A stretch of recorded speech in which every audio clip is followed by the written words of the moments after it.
धनंजयनी ती गोष्ट मनावर घेतली आणि हा रस्ता आमच्या नेत्याच्या उपस्थितीमध्ये.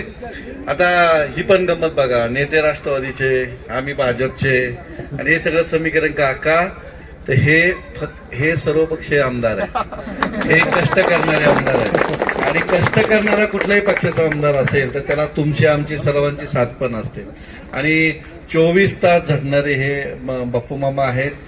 आम्ही राष्ट्रवादीत होतो त्यावेळेस पण मी पाहिलं, त्यांचं याच्यासाठी कौतुक करतो. तुम्ही सर्वांनी एक गोष्ट लक्षात ठेवा, मी इथं बसलेले सगळे जरी एकत्र आले तरी हे समीकरण आमच्यापर्यंत सापडणार नाही, इतकं लांब पोचलेलं आहे कष्टाच्या बाबतीत. आम्ही त्यांच्या संग फिरत असताना मी पाहिलं, एक एक काम ते लक्षात ठेवतात. सांगितलेल्या लोकांनी काय काम सांगितलं ते लक्षात ठेवतात आणि अतिशय मस्तपैकी पाठपुरावा करतात. काल विधानसभेमध्ये आपल्या भागातल्या लोकांमध्ये डीपी रस्त्यामध्ये बरीचशी घरे गेली.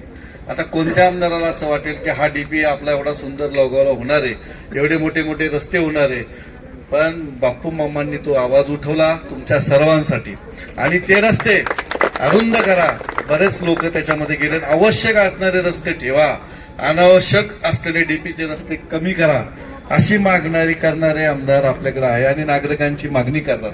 आता 3 नंबरमध्ये त्यांचे चिरंजीव सुरेंद्रदादा पठारे आमच्या पक्षातून लढतात असं आम्ही ऐकतोय. आम्हाला माहित नाही खरी परिस्थिती काय आहे, पण बाप्पू मामा आमच्या त्या 4 उमेदवारांना निवडून द्यायचं काम पण कळत न कळत तुमचंच आहे. व्हिडिओ रेकॉर्डिंग करू नका किंवा करा, आणि एक नंबरच्या लोकांना तुम्ही निवडून द्यायचंय. आवडणार द्या, पक्ष कुठलाही असू दे, तर आपल्याला त्यांचे आशीर्वाद असेल. आता एवढंच सांगतो की ही जोडी कुठं भेटली पण कडक भेटली, एकामेकीला ससामान भेटले.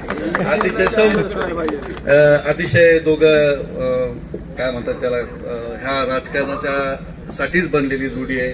फार कष्ट करतात हे दोघं.